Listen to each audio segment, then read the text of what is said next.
양소영 변호사의 상담소.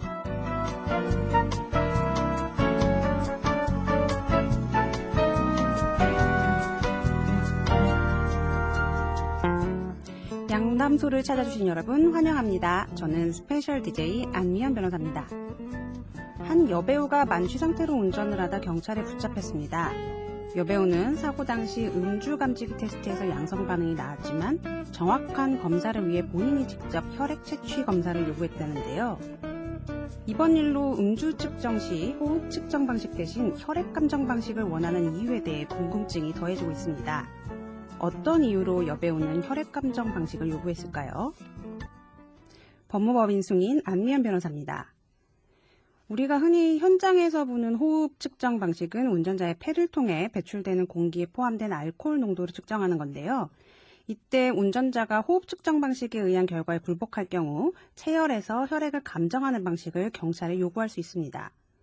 일부 운전자들은 혈중 알코올 농도가 본인의 생각보다 높게 나오거나 현장 측정보다 체열이 자신들에게 더 유리한 결과로 나온다는 속설 때문에 체열을 요구하는 경우가 있는데요.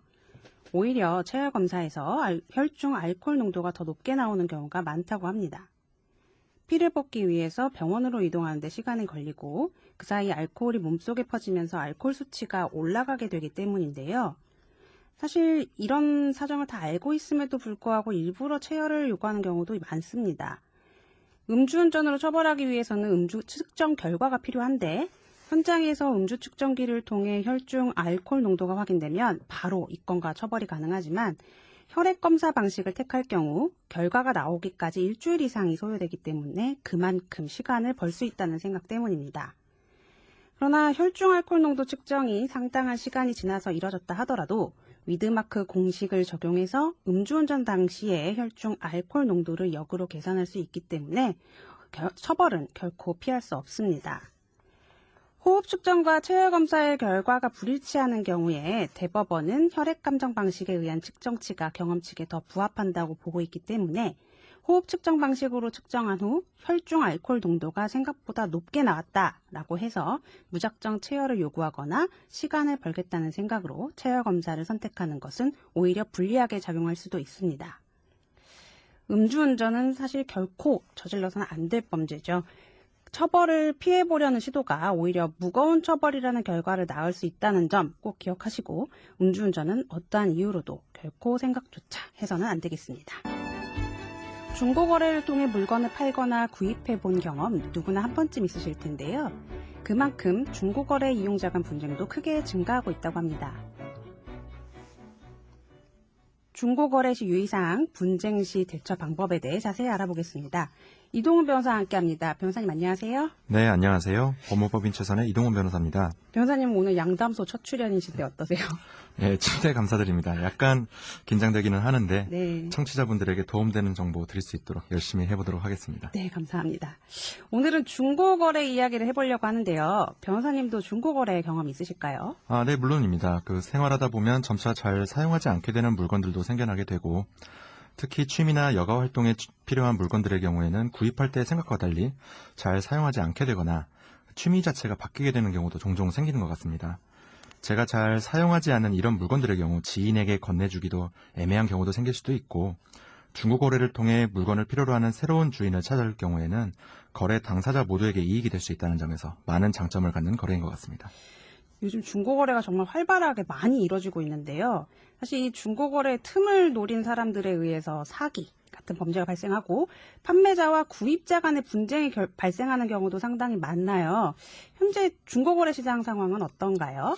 중고거래 시장이 점차 성장을 거듭해서 지금 현재 총 규모가 약 20조 원에 달하는 시장이다 보니 말씀하신 것처럼 이와 관련한 분쟁도 급증하고 있는 걸로 보입니다.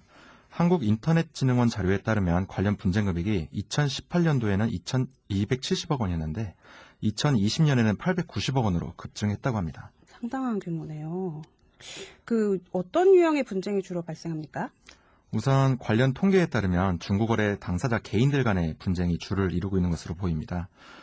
과거 중고거래가 처음으로 활성화되기 시작한 시점에 있었던 휴대폰을 주문했더니 벽돌이 왔습니다와 같은 수준의 네. 사기도 물론 이루어질 수 있겠습니다만 아무래도 세월이 흐르면서 그 범행의 수법이 보다 복잡하고 또 교묘한 방법으로 진화한 것으로 보입니다. 예를 들면 제품을 결제하기 위해서 판매자가 안내한 사이트로 이동했더니 이제 비슷하게 만들어진 사기 사이트였다던가, 아니면 판매자 신원 확인을 해서 전화통화까지 마쳤는데 알고 보니 선불 휴대전화여서 여전히 판매자 신원까지도 여전히 확인이 어렵게 되기도 하는 등, 이와 같이 진화된 범행 수법에 유의해서 중고거래 시 각별한 주의를 기울일 필요가 있을 것으로 생각됩니다. 변호사님께서 말씀하신 범죄 피해 예방하기 위해서는 중고거래 시 어떤 점을 조심해야 될까요? 중고거래와 관련한 문제 발생을 방지하기 위해서는 직거래에 의해서 거래를 진행하고 택배 등에 의한 거래는 지양하시는 것이 무엇보다 중요할 것으로 생각됩니다.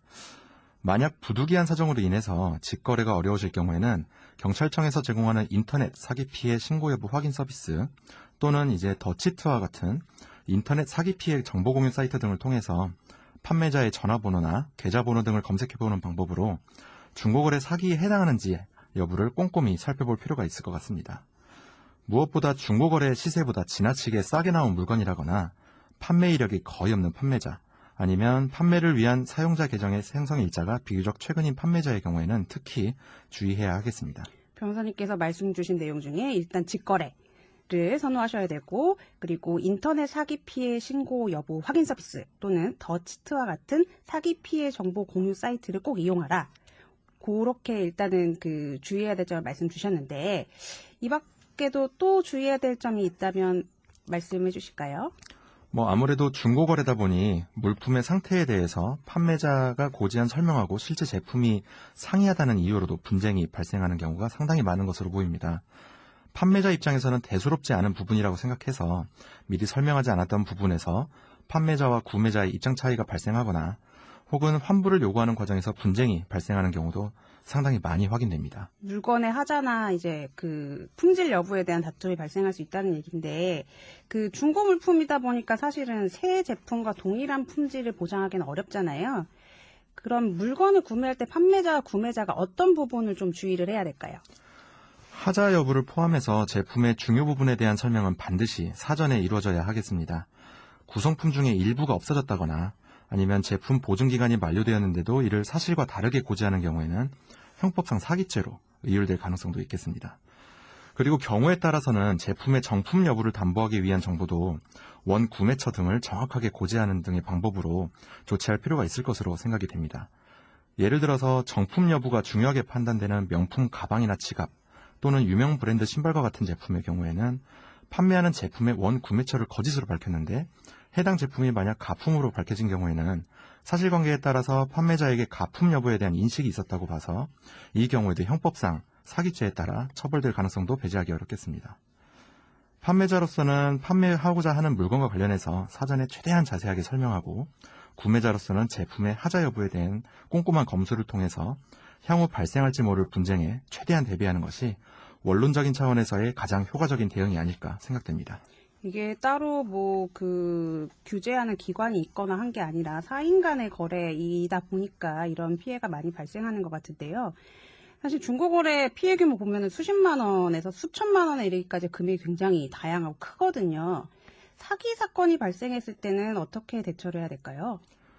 피해자로서는 판매자가 게시한 판매글, 그리고 판매자와 대화를 나눈 내역, 그리고 물품 구매를 위해서 계좌 이체한 내역 등을 모두 출력한 뒤에 경찰서에 방문해서 담당 수사관의 안내에 따라서 고소장을 작성 제출해야 하겠고요. 이에 따라서 사건 사고 사실 확인원 그리고 지급정지 요청 공문의 발급을 요청할 수 있습니다. 경찰이 은행에 대해서 이제 지급정지 요청 공문에 따라 지급정지가 이루어지는 경우에는 사기 범행에 나아간 판매자가 사용하는 은행 계좌의 입출금이 정지되기 때문에 유죄 여부에 대한 최종적인 판단 시점 이전에라도 판매자에게 실질적인 압박을 가할 수 있다는 데 그 실익이 있겠습니다. 일단은 고소장을 작성해서 제출하는 데 있어서는 다른 사건처럼 증거 확보가 필요하고, 그리고 이 부분에서 제일 중요한 거는 단순 계좌 지급 정지 신청, 그 제도를 활용하라는 말씀이신데요. 그럼 돈을 돌려받는 문제가 사실은 제일 중요하잖아요. 네. 과연 어떤 방법으로 돈을 돌려받을 수 있을까요? 설명드린 형사 절차는 기본적으로는 사기에 나아간 판매자를 처벌받게 하기 위한 절차에 불과하고, 피해금 회수를 위해서는 별도로 민사적 절차를 밟아야 합니다. 물론 형사 절차 진행 중에도 간편하게 민사적인 손해배상 명령까지 받아낼 수 있는 배상명령 신청 제도를 고려해 볼 수도 있겠습니다. 좀 더 자세히 설명드리면 이거는 1심 또는 2심의 형사재판 절차에서 법원이 유죄 판결을 선고할 경우에 그 유죄 판결과 동시에 범죄 행위로 인하여 발생한 직접적인 물적 피해 등의 배상을 명하거나 피해자와 피고인 사이에 합의된 손해배상액에 관해서 배상을 명하는 제도입니다. 별도의 민사소송을 제기하는 절차적, 시간적 수고로움을 덜 수 있다는 점에서 피해자로서는 이에 의하는 경우 상대적으로 간편한 부분이 있을 것으로 생각됩니다. 그런데 범죄 행위로 인한 직접적인 피해 외에도 별도의 손해가 있거나 아니면 이제 판매자와 합의가 어려운 경우 등에는 여전히 별도의 민사소송에 의해야 하겠습니다. 일단 형사처벌은 이제 사기꾼을 처벌하는 절차니까 돈을 돌려받으려면 민사소송 내지는 형사 그 사건을 진행하면서 배상명령 신청 제도를 활용하라는 변호사님 말씀이셨고요. 마지막으로 변호사님, 지금 중고거래로 갈등을 빚고 있는 그 청취자분들께 어떤 조언을 해드리고 싶은지. 우선 판매자와 구매자 사이의 대화를 통한 원만한 해결이 이루어질 수 있다면 가장 바람직할 것으로 생각이 됩니다. 만약 이와 같은 해결이 어려운 경우에는 한국인터넷진흥원 ICT 분쟁조정지원센터에 조정을 신청하거나 혹은 사기의 의도가 비교적 분명해 보이는 사안으로 판단되는 경우에는 사기죄 등으로 형사고소를 진행해서 수사기관을 통한 판단을 받아봐야 할 수도 있겠습니다.